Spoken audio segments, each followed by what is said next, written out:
బళ్ళారి జిల్లా రూరల్ పరిధిలో గల సంఘటనకల్ గ్రామంలో జనసేన పార్టీ కార్యాలయం ప్రారంభించడం జరిగింది. ఈ కార్యక్రమాన్ని ముఖ్య అతిథిగా జనసేన పార్టీ సాధికారి రవి భారతి మరియు సంఘం కల్ ఉమేష్ పలువురు జనసేన పార్టీ నాయకులు కలిసి కార్యాలయాన్ని ప్రారంభించారు. ఈ సందర్భంగా పలువురు మాట్లాడుతూ కర్ణాటకలో మొట్టమొదటిసారిగా సంఘనకల్ గ్రామంలో జనసేన పార్టీ కార్యాలయం పురుడు పోసుకుంది.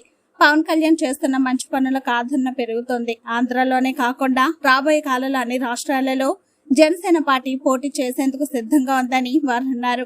అనంతరం పర్యావరణ సంరక్షణ దినోత్సవంలో భాగంగా పార్టీ కార్యకర్తలతో కలిసి మొక్కలు నాటడం జరిగింది. ఈ కార్యక్రమానికి అధిక సంఖ్యలో కార్యకర్తలు పాల్గొన్నారు. ಹಾಗೆ ನಮ್ಮ ಜನಸೇನಾ ಪಕ್ಷವು ಹಳ್ಳಿಯಿಂದ ದಿಲ್ಲಿ ತನಕ ಇವತ್ತಿನ ಸಾಮಾನ್ಯ ಬೂತಿನ ಕಾರ್ಯಕರ್ತನೇ ನಾಳಿನ ದಿಲ್ಲಿಯ ಜನಸೇನಾ ಪಕ್ಷದ ನಾಯಕರು ಎಂಬ ಗುರಿಯನ್ನು ಇಟ್ಟುಕೊಂಡು ನಾವು ಕಾರ್ಯಕ್ರಮ ಮಾಡ್ತಿದ್ದೇವೆ. ಹಾಗೆ ಅಷ್ಟ ದಿಕ್ಕುಗಳಿಗೆ ಇರೋದೊಬ್ಬರೇ ದೇವರು. ಆದರೆ ಸಾಮಾನ್ಯ ಜನರಿಗೆ ಎಲ್ಲ ಜನರಿಗೆ ಇರುವ ಒಂದೇ ಒಂದು ಪಕ್ಷವೇ ಅದು ಜನಸೇನಾ ಪಕ್ಷ. ಈ ಒಂದು ಮಾತು ಹೇಳುತ್ತಾ ಈ ಒಂದು ಅವಕಾಶ ಕೊಟ್ಟ ನಮ್ಮ ಉಮೇಶ್ ಅವರಿಗೆ ಧನ್ಯವಾದ ಹೇಳುತ್ತಾ ನಾನು ಎರಡು ಮಾತು ಮುಗಿಸ್ತಾ ಇದ್ದೀನಿ. ಹಾಗೆ ಈ ಸಂಘ ಗ್ರಾಮದಲ್ಲಿ ಇರುವ ಎಲ್ಲ ಜನಗಳಿಗೆ ಭೇದವಾಗಿಲ್ಲ, ಆ ಮಾತ ಈ ಮಾತು ಭೇದವಿಲ್ಲ. ಎಲ್ಲರಿಗೆ ಯಾವುದೇ ಸಮಸ್ಯೆ ಇದ್ದರೆ, ಒಂದು ಗರ್ಭಿಣಿ ಸಮಸ್ಯೆ ಆಗಿರ್ಬೋದು, ಒಂದು ಯಾವುದೇ ಆಕ್ಸಿಡೆಂಟ್ ಆಗಿರ್ಬೋದು, ಏನೇ ಸಮಸ್ಯೆ ಇದ್ದರೆ ಅರ್ಜೆಂಟಿಗಾಗಿ ನಿಮಗೆ ಬೇಕಂದರೆ ನಾವು ಒಂದು ಗಾಡಿ ರೆಡಿ ಮಾಡಿಕೊಡ್ತೀವಿ. ಅದನ್ನು ನಮ್ಮ ಉಮೇಶ್ ಅವರ ನೇತೃತ್ವದಲ್ಲಿ ನಮ್ಮ ಜನಸೇನಾ ಪಕ್ಷ ವತಿಯಿಂದ ಇಂದಿನಿಂದ ಕಾರ್ಯಕ್ರಮ ಸ್ಟಾರ್ಟ್ ಆಗುತ್ತೆ. ಯಾವುದೇ ಸಮಸ್ಯೆ ಇರಲಿ, ನಮಗೆ ಆಟೋ ಬೇಕಂದರೆ ನಮ್ಮ ಉಮೇಶ್ ಅವರು ಅದನ್ನು ರೆಡಿ ಮಾಡಿ ಕೊಡ್ತಾರೆ. ಹಾಗೆ ಈ ಎಲ್ಲ ಮಾತು ಅವಕಾಶ ಕೊಟ್ಟ ಎಲ್ಲರಿಗೂ ನಮಸ್ಕಾರ. ಜೈ ಜನಸೇನಾ, ಜೈ ಜನಸೇನಾ, ಜೈ ಜನಸೇನಾ, ಭಾರತ್ ಮಾತಾ ಕೇ, ಭಾರತ್ ಮಾತಾ ಕೇ, ಭಾರತ್ ಮಾತಾ ಕೇ. ಕನ್ನಡ ಅಮ್ಮೆಗೆ, ಕನ್ನಡ ಅಮ್ಮೆಗೆ, ಕನ್ನಡ ಅಮ್ಮೆಗೆ, పవన్ కళ్యాణ్ಗೆ, పవన్ కళ్యాణ్ಗೆ, పవన్ కళ్యాణ్ಗೆ. అందరికీ అందరికీ ప్రతి ఒక్కరికి వచ్చిన జనసేన అందరికీ సేనకి అందరికీ ప్రతి ఒక్కరికి నమస్కారం చెప్తున్నాను. నాకు వచ్చేది ఇంతే, నాకు తెలిసినట్టు చెప్తాను అంతే. అది మీ అనుకూలం ఎట్లా చేస్తున్నానండి. ఏమంటే పొద్దు మా ఉమేష్ అని చేసినాడు, అది చాలా మా సంఘకల్లా నడుస్తున్నదంటే అది మాకే గ్రేట్. ఏంటంటే జనసేన ఏదో ఆంధ్రలో ఉన్న జనసేన ఈటి వరకు వచ్చిందంటే కానీ మా ఉమేష్ అని అంటే మాకు కానీ తెలుదా, మా ఉమేష్ అని ఆడున్నా కానీ ముందుకు రావాలా. ఏమి ఈ పొద్దు నేను ఒక్కడే అనుకున్నాడు సంఘకల్లానా, నేను కానీ ఎంతో మందికి ట్రై చేస్తున్నాను రాండ్రా రాండ్రా రాండ్రా అని, కానీ ఎవరు రావడం లేదు. ఈ పొద్దు అక్క ముందుకు వచ్చింది, సార్ ముందుకు వచ్చింది, మేడం ముందుకు వచ్చింది. ఈ పొద్దు ఇదంతా తెలియడానికి కారణం ఎవరంటే మరి అవన్నీ లేకపోతే ఇది లేదు. ఇది నేను చెప్తున్నాను. నాకు తెలిసిందే రవిగౌడ అన్న, ఎవరు ఆయన మురళీగౌడ అన్న ఎన్నో తూర్లు కాల్ చేసి అడిగినాను, కానీ మాకు అందుబాటు లేదు, ఆడ ఎవరన్నా ఉండాలి అది దాని దానికే నేను చాలా టెన్షన్ పడింది. కానీ ఇప్పుడు జనసేన పుట్టిందంటే గిన అంటే 10 కేజీలు భీమ్ కాదు లెక్కడా, 15 జీవితం లెక్కడా, 10 కేజీలు భీమ్ కాదు, 10 కేజీలు జీవితం లెక్క. ఈడు ఏం బతకాలంటే వాళ్ళు వస్తారు ఏమో చేస్తారు, వీళ్ళు వస్తారు ఏమో చేస్తారని కాదు. ఈడు ఏమి ఇప్పుడు మనం ఉంటాం పోతాము, రేపు పొద్దున్న నా బిడ్డలు నా కొడుకులు ఇంకొక భవిష్యత్తు కానీ, రేపు పొద్దున వార్డ్ నెంబర్ కానీ ఎవరైనా కానీ వాళ్ళు వస్తారు ఏదో చేస్తారు, వీళ్ళు వస్తారు ఏదో చేస్తారు, అందరి మీద భారం పడేది అయిపోయింది. మస్తు అయిపోయింది, చూసి మస్తు అయిపోయింది. ఈ పొద్దు జనసేన తెలంగాణ అయిపోయింది. తెలంగాణలో కానీ ప్రకాశ్ రాజ్ కానీ దిండి మాట్లాడినాడు, ఆయనకి కానీ వార్నింగ్ ఉంటుంది రేపు పొద్దున. ఏమంటే ఈ పొద్దు మా తరఫున ఎవరైనా వస్తున్నారంటే జనసేన అదే. ఈ పొద్దు వాళ్ళు ఏమో చేస్తారు, వీళ్ళు ప్రోగ్రామ్ చేస్తారు, వాళ్ళు చేస్తారు, వీళ్ళు చేస్తారు, నాకేమో ఇదంతా waste. Congress waste, BJP waste ఎవరు అనడం లేదా. వాళ్ళ పద్ధతి బట్టి వాళ్ళు చేస్తుంటారు, మా పద్ధతి బట్టి మేము నడుస్తుంటాము. ఏమంటే అది ఎవరు వ్యక్తికి ఎవరు మాట్లాడేటట్లు లేదు. ఏమంటే ఒక్కరికొక్కరు ఉండాలంటే అది జనసేన ఉంటేనే నడుస్తుంది, జనసేన లేదంటే నడుస్తుంది ప్రపంచం. ఇది మా జై జనసేన, జై జనసేన, జై జనసేన, జై జనసేన. ನಮಸ್ಕಾರ. ವಿಶ್ವ ಪರಿಸರ ದಿನಾಚರಣೆಗೆ ಎಲ್ಲರಿಗೂ ಕೂಡ ಶುಭಾಶಯಗಳನ್ನು ಕೋರಿ, ವೃಕ್ಷೋ ರಕ್ಷಿತಿ ರಕ್ಷಿತಃ, ನಾವು ಧರ್ಮ ರಕ್ಷಿತೋ ರಕ್ಷಿತ ಅಂತ ಕರಿತೀವಿ. ಇವತ್ತು ವೃಕ್ಷೋ ರಕ್ಷಿತಃ. ಯಾವಾಗ ನಾವು ಗಿಡ ಮರಗಳಿಂದ ಉಸಿರಾಡ್ತೀವೋ ನಾವು ಕೂಡ ಜೀವಂತವಾಗಿ ಉಸಿರಾಡೋದಾಗಿ. ಗಿಡ ಇಲ್ಲ ಅಂತ ಹೇಳಿದ್ರೆ ನಾವಿಲ್ಲ. ಹಾಗಾಗಿ ಉಸಿರಿಗೆ ಒಂದು ಉಸಿರನ್ನು ಕೊಡುವಂತಹ ನಿಟ್ಟಿನಲ್ಲಿ ಇವತ್ತು ಜನಸೇನಾ ಪಕ್ಷ ಇವತ್ತು ನಮ್ಮ ಸಂಗನಕಲ್ನಲ್ಲಿ ಅತ್ಯಂತ ಅದ್ಧೂರಿಯಾಗಿ, ಚಿಕ್ಕದಾದರೂ ಕೂಡ ಅತ್ಯಂತ ಚೊಕ್ಕವಾಗಿ ವಿಘ್ನ ವಿನಾಯಕನ ದರ್ಶನವನ್ನು ಪಡೆದುಕೊಂಡು ಶ್ರೀಮತಿ ಶ್ರೀದೇವಿ ಅವರ ನೇತೃತ್ವದಲ್ಲಿ ಮತ್ತು ರವಿಯವರ ಅಧ್ಯಕ್ಷದ ನೇತೃತ್ವದಲ್ಲಿ ಮತ್ತು ಎಲ್ಲ ಮಹಿಳಾ ಸಂಘಗಳ ಅಧ್ಯಕ್ಷರ ನೇತೃತ್ವದಲ್ಲಿ ಮತ್ತು ಎಲ್ಲ ಹಿರಿಯರ ನೇತೃತ್ವದಲ್ಲಿ ಅತ್ಯಂತ ಶುಭ ಸೂಚಕವಾಗಿ ಇವತ್ತೇನು ಈ ಒಂದು ಜನಸೇನೆಗೆ 4 ಚೌಕಟ್ಟುಗಳ ಮಧ್ಯೆ ಉದ್ಘಾಟನೆ ಆಗಿರ್ತಕ್ಕಂಥದ್ದು 4 ದಶದಿಕ್ಕುಗಳತ್ತ ಸಾಗಲಿಕ್ಕೆ ಒಂದು ಸಂಗನಕಲ್ ಅನ್ನುವಂಥದ್ದಕ್ಕೆ ಬಹಳಷ್ಟು ಇತಿಹಾಸ ಇದೆ.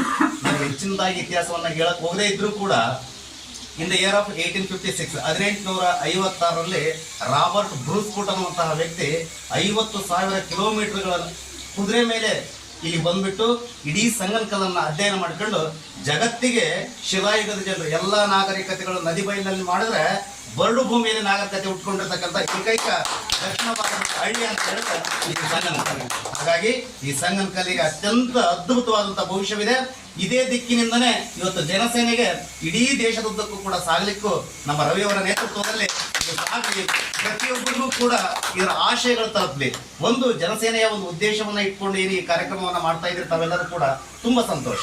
ಯಾಕಂತ ಹೇಳಿದ್ರೆ ಜನಸೇನೆಯ ಉದ್ದೇಶಗಳು ಮತ್ತು ಗುರಿಗಳು ಯಾವತ್ತೂ ಕೂಡ ಕೇವಲ ಬೇರೆ ಬೇರೆ ರೀತಿಯಾದಂತಹ ಉದ್ದೇಶಗಳು ಇದಾಗಿರ್ಲಿಕ್ಕಿಲ್ಲ. ಯಾಕಂದ್ರೆ ಇದು ಬಹಳಷ್ಟು ದೂರದೃಷ್ಟಿಯನ್ನು ಇಟ್ಕೊಂಡು ಯಾವುದೇ ಧರ್ಮಕ್ಕೆ ಅಡಚಣೆ ಇಲ್ಲದೆ, ಯಾವುದೇ ಜಾತಿ ಮತ ಪಂಥಗಳನ್ನ ಎಣಿಸದೆ, ಎಲ್ಲಾ ಭಾಷಿಕರನ್ನು ಕೂಡ ಸಮಾನವಾಗಿ ಗೌರವಿಸುವುದರ ಜೊತೆಗೆ ಒಂದು ಒಳ್ಳೆಯ ಸಂಸ್ಕೃತಿಯನ್ನ ಬಿತ್ತುವಂತಹ ಕೆಲಸವನ್ನ ಜನಸೇನಾ ಪಕ್ಷ ಇವತ್ತು ಅತ್ಯಂತ ಉತ್ತಮವಾದಂತಹ ಕಾರ್ಯವನ್ನು ಮಾಡ್ತಾ ಇದೆ. ಹಾಗಾಗಿ ಈ ಜನಸೇನೆಗೆ ಕೇವಲ ನಾವು ದೇಶವನ್ನ ರಕ್ಷಣೆ ಮಾಡಲಿಕ್ಕೆ ಆ ಸೈನಿಕರು ಎಷ್ಟು ಮುಖ್ಯವೋ, ಇವತ್ತು ಕೂಡ ಪಕ್ಷಕ್ಕೆ ಬೇಕಾಗಿರ್ತಕ್ಕಂಥ ನಿಷ್ಠಾವಂತ ಸೈನಿಕರು ಕೂಡ ಅಷ್ಟೇ ಮುಖ್ಯ. ಹಾಗಾಗಿ ಆ ಸೇನೆ ಕೇವಲ ಸೇನೆಯಾಗಿರದೆ ಇಡೀ ದೇಶದುದ್ದಕ್ಕೂ ಹಬ್ಲಿ, ಜನಸೇನೆಗೆ ಒಂದು ಉತ್ತಮವಾದಂತಹ ಭವಿಷ್ಯವನ್ನ ಆ ದೇವರು ಕರುಣಿಸಲಿ ಅಂತ ಆಶಯವನ್ನು ವ್ಯಕ್ತಪಡಿಸಿ ಇವತ್ತು ನಮ್ಮನ್ನು ಅತ್ಯಂತ ಆತ್ಮೀಯವಾಗಿ ನಮ್ಮ ರವಿ ಅಧ್ಯಕ್ಷರು ಕರೆದಿದ್ದಾರೆ. ಹಾಗಾಗಿ ಪ್ರೀತಿಯ ಮಾತುಗಳನ್ನು ಆಡಿದ್ದೇನೆ. ಅದಕ್ಕೋಸ್ಕರ ನಾನು ಯಾವಾಗ ಹೇಳ್ತೀನಿ, ದೀನ ನಾನು ಸಮಸ್ತ ಲೋಕಕ್ಕೆ ದಾನಿ ನೀನು, ವಿಚಾರಿಸಲು ಮತಿಹೀನ ನಾನು, ಮಹಾಮಹಿಮ ಕೈವಲ್ಯ ಪತಿ ನೀನು, ನೆರೆಸುಜ್ಞಾನಿ ಮೂರ್ತಿ ನೀನು, ನಿನ್ನ ಸಮಾನರುಂಟೆ ದೇವ, ರಕ್ಷಿಸೋ ನಮ್ಮ ನನಭರತ, ರಕ್ಷಿಸೋ ನಮ್ಮ ನನಭರತ, ರಕ್ಷಿಸೋ ನಮ್ಮನ್ನು ರಕ್ಷಣೆ ಮಾಡೋದ್ರ ಜೊತೆಗೆ ಇಡೀ ದೇಶವನ್ನ ಜನಸೇನೆ ಕೂಡ ರಕ್ಷಣೆ ಮಾಡಲಿ ಅನ್ನುವಂಥ ಮಾತಿನೊಂದಿಗೆ ಈ ಕಾರ್ಯಕ್ರಮಕ್ಕೆ ಶುಭವನ್ನು ಆಶಿಸಿ ಈಗ ಕೆಲವು ಮಾತುಗಳನ್ನ ಅಧ್ಯಕ್ಷರ ಮುಖಾಂತರ ಕೂಡ ನಾನು ಮೈಕನ್ನು ಅರ್ಪಿಸ್ತಾ ಇದ್ದೀನಿ. ಎಲ್ಲರಿಗೂ ನನ್ನ ಹೆಸರು ಉಮೇಶ್ ಅಂತ. ನಾನು ಸಂಗನಕಲ್ ಗ್ರಾಮಸ್ಥನಾಗಿರುತ್ತೇನೆ. ಈ ಸಂಗನಕಲ್ ಗ್ರಾಮದಲ್ಲಿ ಇವತ್ತು ಪರಿಸರ ದಿನಾಚರಣೆ ಅಂಗದಿನನೇ ನಾವು ಜನಸೇನಾ ಉದ್ಘಾಟನೆಯನ್ನು ಕೂಡ ಹಮ್ಮಿಕೊಂಡಿದ್ದೇವೆ. ಈ ಸಭೆಗೆ ಎಲ್ಲ ಬಂದಂಥ ನಮ್ಮ ತಂಗಿಯವರಿಗೆ, ನಮ್ಮ ಸುತ್ತಮುತ್ತಲಿನ ಎಲ್ಲ ಹೆಣ್ಮಕ್ಳಿಗೆ ನಾನು ವಂದಿಸುತ್ತಾ, ಈ ಜನಸೇನಾ ಪಕ್ಷದಿಂದ ಎಲ್ಲರಿಗೆ ಅನುಕೂಲ ಆಗ್ಬೇಕಂತೇಳಿ ನನ್ನ ಒಂದು ಆಸೆ. ಎಲ್ಲ ಪಕ್ಷಗಳು ಯಾವ ಬರ್ತಿರ್ತಾವೆ ಹೋಗ್ತಿರ್ತಾವೆ, ಅದರಿಂದ ಯಾರಿಗೂ ಸಂತೋಷ, ತೃಪ್ತಿ ಮತ್ತು ಏನೂ ಉಪಯೋಗ ಆಗಿಲ್ಲ. ಆದ ಕಾರಣ ಈ ಜನಸೇನಾದಿಂದನೇ ಆಗಲಿ ನಮಗೆ ಎಲ್ಲರಿಗೂ ಉಪಯೋಗ ಆಗಲಿ. ಮತ್ತು ಬಂದು ಈ ಜನಸೇನಾ ಪಕ್ಷದಿಂದ ಈಗ ಎಷ್ಟೋ ಕಷ್ಟಗಳು ಬಿಡ್ತಿದ್ದಾರೆ, ಹೆಣ್ಮಕ್ಳಾಗಲಿ ಗಂಡು ಮಕ್ಕಳಾಗಲಿ ರೈತರಾಗಲಿ ಎಲ್ಲ ಸಮುದಾಯಗಳಿಗೆ ಮತ್ತು ಎಲ್ಲ ಕುಟುಂಬಗಳಿಗೆ ಪವನ್ ಕಲ್ಯಾಣ್ ಅವರು ನೋಡಿಬಿಟ್ಟು ಆ ಕಡೆಯಿಂದ ಈ ಕಡೆಗೆ ಒಂದು ಕಿವಿ ಕೊಡಬೇಕಂತಂದು ತಮ್ಮಲ್ಲಿ ನಾನು ಮನವಿ ಮಾಡ್ಕೊತೇನೆ. ಇಲ್ಲಿ ನೆರವೇರ್ತಕ್ಕಂಥ ಮುಖ್ಯವಾದ ಕಾರಣ ಏನು ಅಂತಂದರೆ, ಇಲ್ಲಿ ನನ್ನ ಮಗ ಸಂಗನಕಲ್ ಗ್ರಾಮದಲ್ಲಿ ಚಿಕ್ಕದಾಗಿ ಚೊಕ್ಕದಾಗಿ ಜನಸೇನಾ ಪಾರ್ಟಿ ಅನ್ನೋ ಒಂದು ಪಕ್ಷವನ್ನು ಸ್ಥಾಪನೆ ಮಾಡೋದಕ್ಕೆ ರವಿ ಸಾರು ಮತ್ತು ಜನಸೇನಾ ಪಕ್ಷದವರೆಲ್ಲ ಇಲ್ಲಿ ನೆರವೇರಿದ್ದೀವಿ. ಅದಕ್ಕೆ ಹೃತ್ಪೂರ್ವಕ ಧನ್ಯವಾದಗಳು. ಇವತ್ತು ವಿಶ್ವ ಪರಿಸರ ದಿನಾಚರಣೆ ಅಂದರೆ ಎಲ್ಲರಿಗೂ ಗೊತ್ತಿದೆ. ಇವಾಗ ಮಳೆ ಬರಬೇಕಂದ್ರೆ ನಮ್ಗೆ ಗಿಡ ಮರಗಳು ಬೇಕೇ ಬೇಕು. ಅದ್ರ ಸಲುವಾಗಿ ನಾವು ವಿಶ್ವ ಪರಿಸರ ದಿನಾಚರಣೆಯನ್ನು ಆಚರಣೆ ಮಾಡ್ತೀವಿ. ಆಚರಣೆ ಮಾಡೋ ಅಂಗವಾಗಿ ಇವತ್ತು ಉದ್ಘಾಟನೆ ಕೂಡ ಆಯಿತು ಪಕ್ಷದ್ದು. ಈ ಪಕ್ಷದ ಉದ್ದೇಶಗಳು, ಕಾರ್ಯಕ್ರಮಗಳು ಏನು ಅಂತ ರವಿ ಸಾರು ಮತ್ತು ಅನೇಕ ಕಾರ್ಯದರ್ಶಿಗಳು ಎಲ್ಲರಿಗೂ ಹೇಳಿದ್ದಾರೆ. ಅದರಂತೆ ನಾವು ಮುಂದೆ ನಡ್ಕೊಂಡು ಹೋಗೋಣ ಅಂತೇಳಿ ಈ 2 ಮಾತುಗಳನ್ನು ಹೇಳಿ ನಾನು ವಿರಾಮವನ್ನು ಕೊಡ್ತೇನೆ. ನಮಸ್ಕಾರ. ಇಂದು ಭಾರತದಾದ್ಯಂತ ವಿಶ್ವ ಪರಿಸರ ದಿನಾಚರಣೆಯನ್ನು ಸಂಭ್ರಮಾಚರಣೆಯಿಂದ ಆಚರಿಸುವ ಶುಭ ದಿನದಂದು ನಮ್ಮ ಬಳ್ಳಾರಿಯ ಸಂಗನಕಲ್ ಗ್ರಾಮದಲ್ಲಿ ನಮ್ಮ ಮಗನಾದ ಉಮೇಶ್ ಅವರಿಂದ ಮತ್ತು ಹಾಗೂ ಈ ಪಕ್ಷದ ಚಾಲಕರಾದಂಥ ರವಿ ಭಾರತಿಯವರು ಮತ್ತು ಗಣ್ಯ ವ್ಯಕ್ತಿಗಳಿಂದ, ಮಾತೆಯರಿಂದ, ವೀರ ಮಾತೆಯರಿಂದ ಆಫೀಸ್ ಇನಾಗ್ರೇಷನ್ ಮಾಡಲಾಗುತ್ತಿದೆ. ವಿಶ್ವ ಪರಿಸರ ದಿನಾಚರಣೆಯ ಶುಭಾಶಯಗಳು. ಹಸಿರೇ ಉಸಿರು.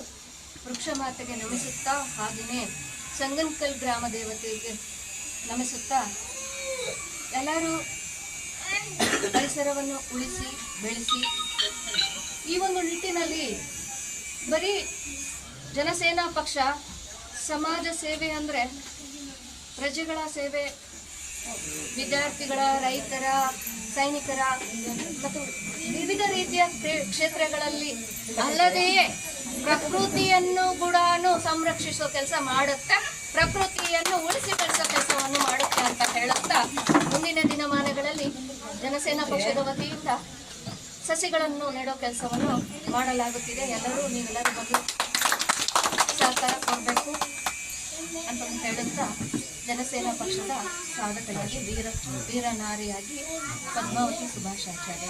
ನಮಸ್ತೆ.